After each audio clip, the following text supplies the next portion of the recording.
Oke, Z. Jadi apa nih yang bisa kita diskusikan hari ini? Kamu ada pertanyaan apa di sesi general? Untuk pengalaman pengalaman saya mencari pekerjaan itu yang kayak lagi bingung itu kayak Mhm. eh, aku mau ke karir yang mana gitu loh Kak. Oke, bingung mau karir yang Masih mana?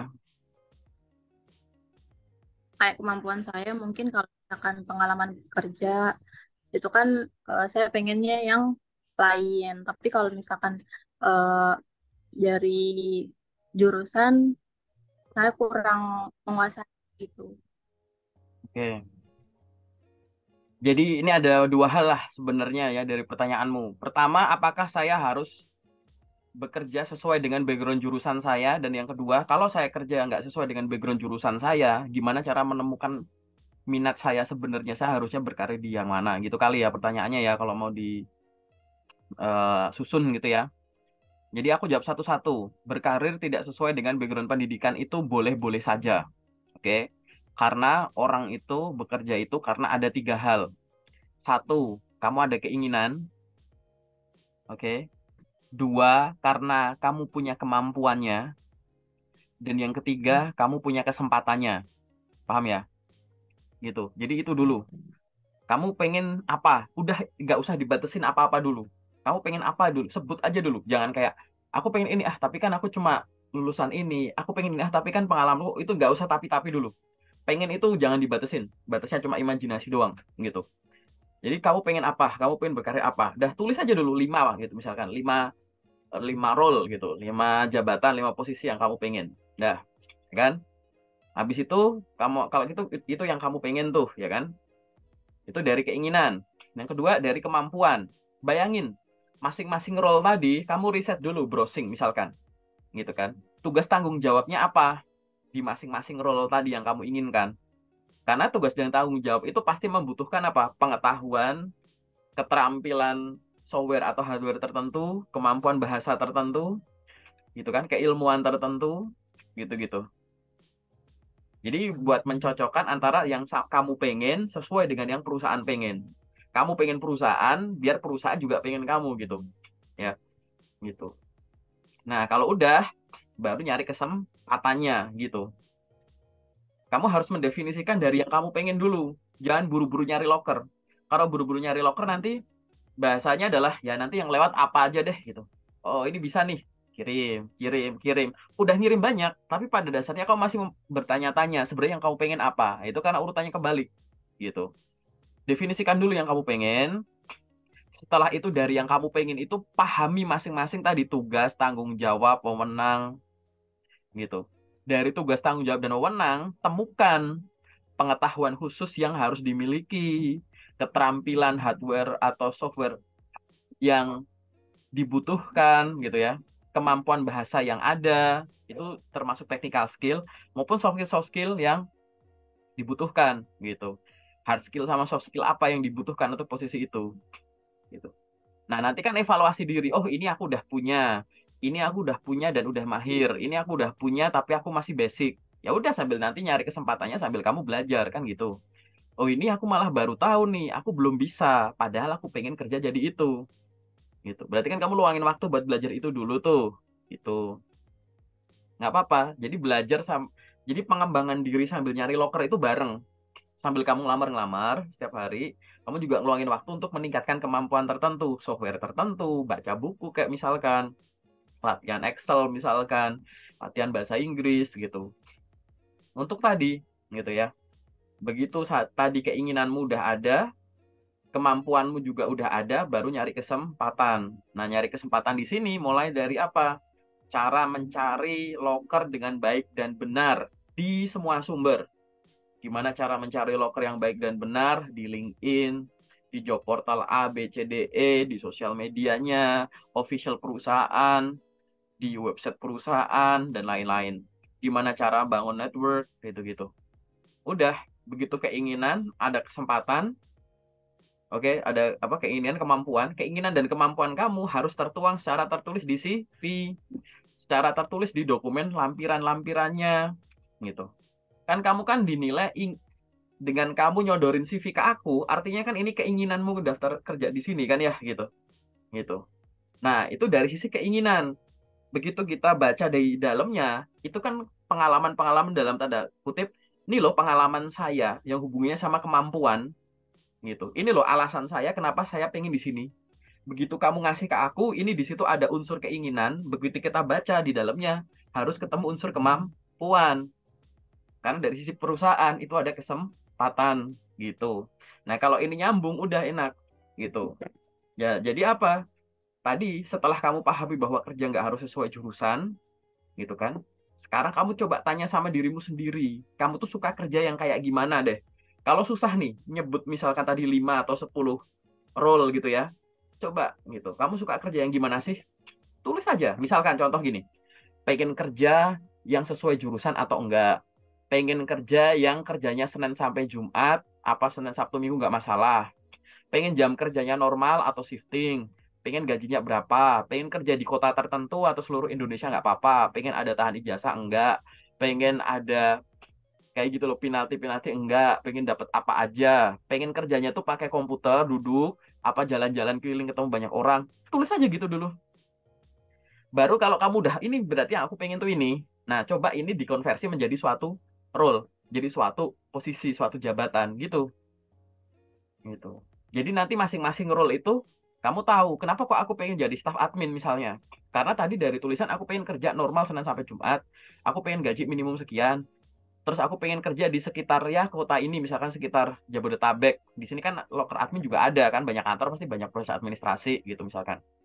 Gitu. Terus aku pengen ada ini, aku udah riset ada ini gitu. Jadi masing-masing role yang kamu sebut itu sudah mengakomodasi alasan tadi gitu. Kalau kamu masih bingung, berarti tadi keinginanmu tuh belum di breakdown segitunya. Kamu tuh nanya sama dirimu sendiri. Bukan dibalik ya, nanti adanya apa, nanti rezekinya apa. Kebalik gitu. Itu kamu malah ngelihat kesempatan dulu. Padahal kamu semua tuh harus didasari dengan keinginan. Kenapa kok semua harus didasari dari keinginan? Di dunia kerja itu nggak seenak bayanganmu. Tapi kalau sejak awal, ya, kamu landasi dengan keinginan, dunia kerja itu kan ada dinamis gitu ya. Kadang naik, kadang turun, kadang semangat, kadang enggak, kadang longgar, kadang kena tekanan gitu. Kadang bahagia, besoknya nangis-nangis, besoknya slow, besoknya tertekan gitu. Tapi kalau semua kamu menghadapi dinamika yang ada didasari dengan kesukaan kamu, keinginan kamu, ya tetap senang-senang aja kan ya gitu. Kerja longgar seneng, kena lembur seneng gitu kan.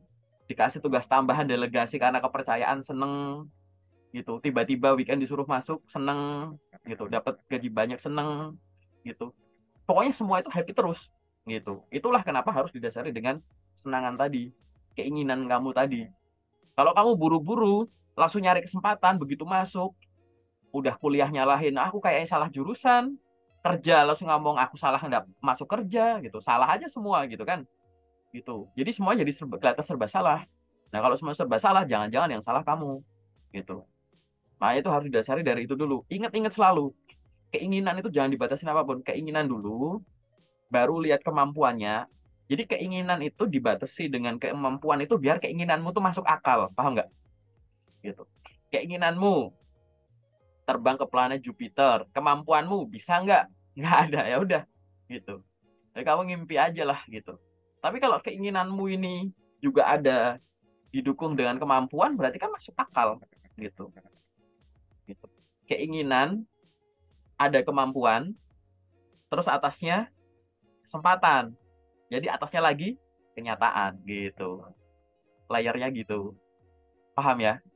Nah, gitu dulu di sesi general. Semoga kegambar dikit lah ya. Kalau nggak kegambar ya nggak apa-apa sih. Gitu. Ada pertanyaan lanjutan nggak? Gitu ya. Bahasa generalnya gitu dulu. Oke? Oke. Jadi selama ini mungkin belajar komunikasi ya. Soalnya mungkin kalau tanya kamu bisa apa, sebenarnya tuh saya bisa. Cuma kalau menjelaskannya itu kayak kadang susah gitu. Oke. Jadi gini, aku kasih Kayak clue. Ya, aku potong ya. Biar biar kamu bayang imajinasinya kemana-mana dulu. Jadi kita pendek-pendek. Kalau ditanya apa kebiasaan kamu, apapun nanti ya. Nanti pertanyaannya nggak harus apa yang kamu bisa, nggak terlalu selalu gitu.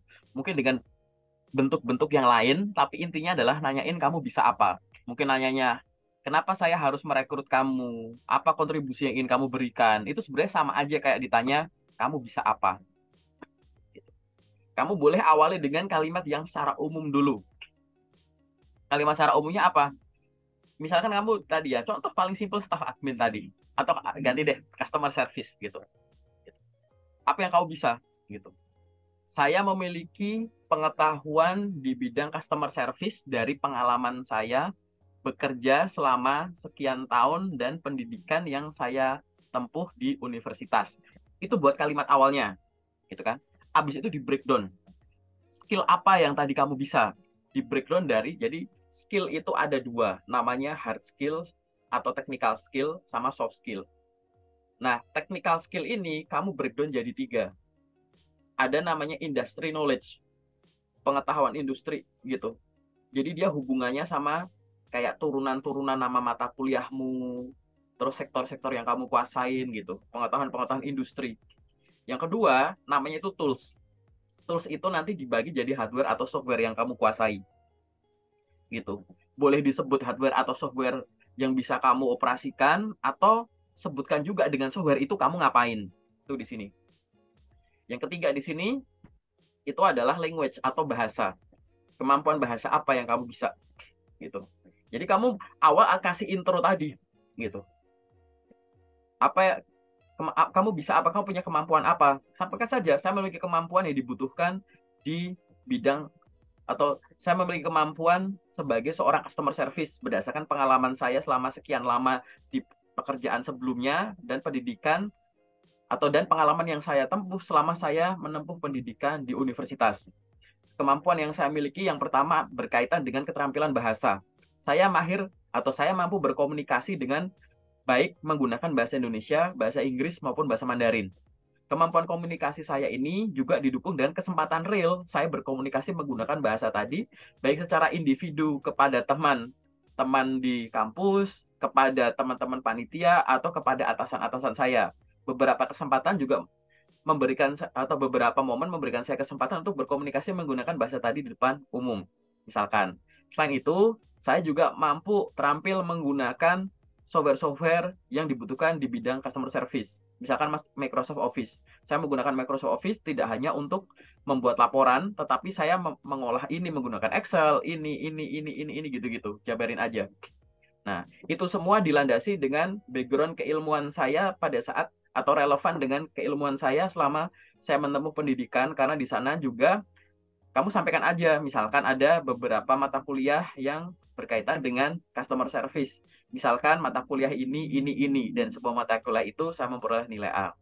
Dari itu semua saya yakin bahwa bisa saya satu padukan dan saya berikan sebagai kontribusi nyata saya di perusahaan ini saat saya diberikan kepercayaan gitu. Dilatih aja ngomong kayak begitu. Inti akar dari semuanya tuh kamu cuma mau ngomong yang kamu bisa apa. Otak kamu langsung mikir skill. Ini barusan aku ngomong gini ya spontan aja gitu ya. Nanti disusun lebih rapi lah gitu.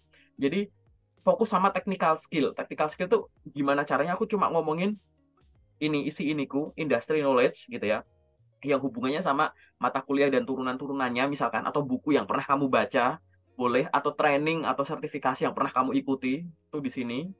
Terus hardware atau software yang bisa kamu operasikan. Kalau kamu orang engineering ya alat-alat apa, mesin-mesin apa gitu kan ya. Kalau kamu enggak ya di bidang administrasi misalkan, kamu bisa pakai software apa-apa. Kalau kamu bidang finance, dia bisa pakai apa, SAP, Mayop, Zahir, Accurate gitu-gitu misalkan, ya kan.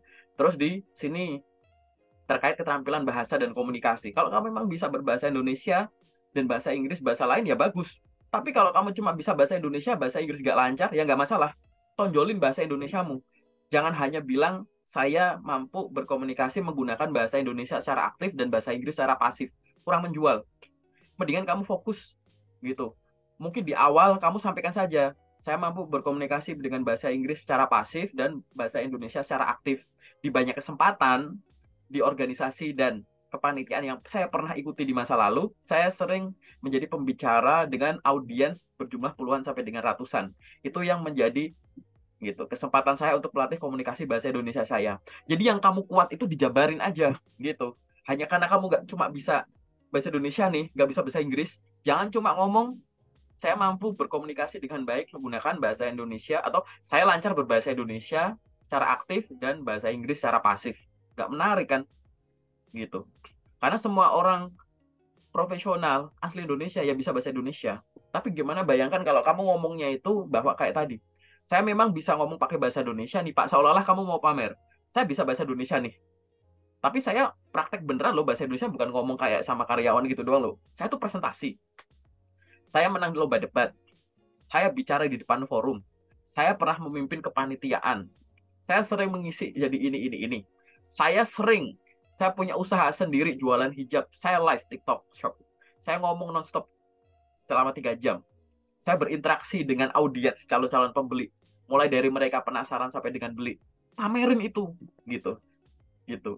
Jadi bahasa Indonesia tadi, bahkan dalam tanda kutip, bahkan bahasa Inggris kamu nggak bisa, bahasa Indonesia tadi sudah kamu kemas dengan menarik. Karena banyak orang punya kemampuan bahasa Indonesia, tapi nggak punya kesempatan untuk dipamerkan. Nah, barangkali, misalkan kamu cuma bisa bahasa Indonesia, tonjolkan kesempatannya yang banyak. Seolah-olah kamu bilang, memang orang Indonesia semua lancar berbahasa Indonesia. Tapi nggak semua orang kan pernah ngomong di depan forum berbanyak kan, punya kesempatan ini itu, saya pernah. Itu loh. Jadi, melihat suatu kekurangan, nggak bisa itu, tapi fokus aja sama yang kamu punya aja. Ini dikemas dengan dibahasakan secara menjual gitu. Karena tadi yang namanya nulis di CV itu nggak cuma nulis secara jujur aja kan ya.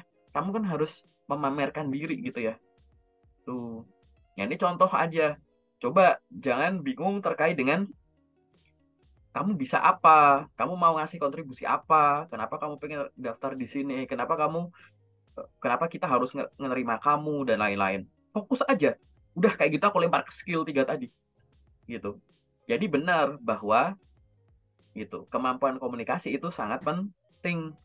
Jangan sampai kamu tahu harus ngomong apa begitu sampai mulut belibet.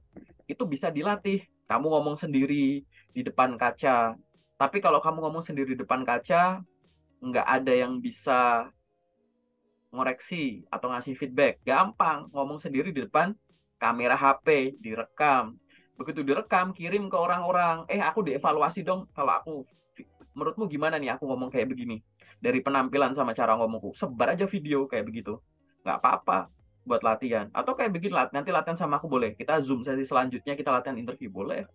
Teman-teman di grup loker bebas, gratis. Kalau mau latihan interview sama aku gitu. Boleh gitu. Ya emang harus gitu ningkatin jam terbang gitu. Nah ini tadi ya, kenapa kok aku jelasinnya panjang? Biar aku ngasih gambaran ke kamunya tuh bahwa sebenarnya ini simple sih, nggak sih? Simple kan gitu. Ini coba sadari aja kamu punya kelebihan apa. Nggak usah terlalu fokus sama kekurangan kamu apa gitu. Nanti kekurangan itu sambil jalan sambil kamu perbaiki. Apa yang kamu nggak bisa dilatih biar bisa. Yang bisa tapi belum mahir dilatih biar mahir. Yang mahir tetap dipraktekkan biar bisa dipertahankan atau ditingkatkan. Kalau perlu ada inovasi lagi gitu. Bertahap aja, dinikmatin aja. Gitu ya. Paham ya? Mungkin ada pertanyaan atau ada apa kayak terserah. Ada respon apa yang pengen kau diskusiin? Kamu masih Ada lagi mau yang saya apa tuh? IPK. IPK saya kan termasuk di bawah standar ya. Mm-mm. Males kalau misalkan mau melamar ke perusahaan itu kan ada syarat minimal IPK minimal sekian. Sedangkan saya di bawahnya. Apakah boleh eh, me- tetap mengelamar atau tidak? Satu, cari loker yang tidak ada syarat IPK-nya. Oke. Dua, IPK itu merupakan salah satu syarat. Tapi ada perusahaan yang syarat di kualifikasi itu memang ketat gitu. Minimum ini, bisa ini, pernah ini gitu. Ada yang ketat dia. Harus sesuai. Tapi ada perusahaan yang longgar. Kayak gitu. Perusahaan yang longgar itu biasanya adalah tidak terlalu mengabaikan suatu elemen ini. Karena dia bukannya nggak punya, tapi hampir. Tapi karena si anak ini punya hal lain yang bahkan orang-orang lain itu belum tentu punya, tapi dia udah punya itu, gitu. Aku sering bilang bahasa simpelnya gini. Nanti kalau kamu ada loker, minimum IPK 3, pengalaman minimum 5 tahun. Padahal kamu sudah punya pengalaman minimum 5 tahun. Cuma IP kamu misalkan 2,95 rempet gitu kan. Daftar aja nggak? Menurutku coba aja. Karena belum tentu orang yang dengan IPK di atas 3 udah punya pengalaman 5 tahun sebagus kamu. Paham nggak? Gitu. Nanti kalau ada kesempatan lain, aku dulu juga pernah jawab bahwa di beberapa loker gitu. Kalau ada yang nanya kayak kamu gitu, aku bilang di beberapa loker gitu. Kenapa kok aku bilang coba aja? Karena bahkan banyak loker tulisan minimum D3, D2, itu anak SMA aja aku suruh daftar. Kenapa? Karena dia habis lulus SMA kerja kerja kerja kerja di mana posisi-posisi itu tuh biasanya diisi anak D3 atau S1. Paham nggak? Gitu. Itu udah bukan masalah IPK kurang lagi loh. Ini malah tingkat pendidikannya malah nggak mencukupi loh. Paham nggak? Gitu. Gitu. Kuliah aja nggak ini anak SMA, SMK gitu. Tapi banyak posisi yang coba aja karena pengalamanmu tinggi banget gitu. Banyak itu gitu. Cuman ya balik lagi. Sejak awal kamu fokus cari dulu yang sesuai dulu. Oke? Kalau semua yang sesuai udah habis kamu lamar, baru tuh cari yang nanti kamu udah ada setsnya sendiri. Ini kira-kira ketat atau enggak? Bisa dicoba enggak? Toh juga tetap dicoba, kamu kan nggak kena blacklist, kamu nggak bakalan dimarahin, nggak bakal didenda, nggak bakal dihukum. Paling cuma dicuekin karena nggak sesuai gitu aja kan, gitu. Tapi kan dengan adanya percobaan, artinya kan kamu sudah mengkonversi pertanyaan menjadi kemungkinan ya nggak sih? Karena kalau nggak dicoba kan aku kayak ini sebenarnya aku bisa nggak sih? Bisa nggak sih? Penasaran kan gitu? Kan nggak enak ya penasaran ya. Udah coba aja gitu. Balik lagi tadi, karena di beberapa loker jangankan IPK kurang, tingkat pendidikan lebih di bawahnya aja tetap ngelamar tetap bisa. Kenapa? Karena IPK tuh, misalkan elemennya IPK itu bukan syarat tunggal. Karena kualifikasi itu ada listnya gitu. Bahkan banyak kualifikasi yang tidak ditulis di situ gitu. Buktinya apa? Kamu nanti mungkin pernah menemukan ada orang atau kamu pernah nggak ngerasa ngelamar suatu loker, aku tuh kayaknya masuk nih kualifikasi ini semua, tapi kok nggak kepanggil ya gitu. Kayaknya semua syarat-syaratnya tuh aku sesuai gitu. Gitu. Itu nanti orang tuh pasti punya kesempatan ke arah sana. Kayak semua loker, semua syarat-syaratnya kayaknya aku masuk, tapi aku nggak dapet panggilan. Artinya apa? Berarti mungkin ada kemungkinan di beberapa loker kualifikasi tuh nggak harus 100% cocok gitu. Tapi layak dicoba. Aku sendiri pun ngalamin. Jadi ada kualifikasi, nggak cuma satu dua, lumayan banyak ya. Yang kayak nggak 100% cocok gitu. Dilamar tetap kepanggil tuh, ada tes lanjut ke tahap selanjutnya. Kenapa? Karena tadi mungkin ada kualifikasi lain yang mungkin nggak disebut, tapi dibutuhkan untuk loker itu, untuk posisi itu, dan itu tertulis di dokumen yang kamu kirim, gitu loh. Gitu. Oke, jadi kesimpulannya apa? Coba dulu yang sesuai dulu. Semua yang sesuai itu dihabisin dulu, gitu. Oh, tapi IPK aku kurang gini gitu. Cari loker yang nggak minta syarat dari IPK. Cari loker yang minta syarat dengan pengalaman, misal kebisaan tertentu, pengetahuan tertentu, gitu. Habisin semua. Di LinkedIn habis, pindah job street, habis, pindah mana lagi Glints, habis itu pindah mana lagi website perusahaan, pindah mana lagi gitu. Kalau habis, baru nanti kamu analisis satu-satu yang kayak yang cocok tapi nyerempet-nyerempet, gitu. Kalau penasaran coba aja daripada kepikiran. Karena tadi ya sampai ini ya, gitu. Itu sudut pandangku gitu ya. Gitu sih. Ada pertanyaan lagi nggak yang pengen kamu diskusiin yang sifatnya general atau umum? Untuk gambarannya sih saya udah dapet ya. Mungkin eh, setelah ini bakalan dikulik-kulik dulu yang Ya, saya pengen tuh kayak gimana. betul. Ya, cari tahu dulu ya sebenarnya yang kamu pengen itu apa. Balik lagi tadi, kalau susah nyari, aku pengen kerja jadi ini gitu. Tulis aja dulu, kamu pengen yang jam kerjanya gimana, gajinya gimana, tanggung jawabnya gimana, benefitnya gimana, jam kerjanya gimana, lokasinya di mana, lingkungannya gimana, interaksinya gimana, gitu-gitu. Ya, tulis itu dulu. Paham ya? Oke, kita berarti masuk ke sesi detail ya. Oke, sebentar.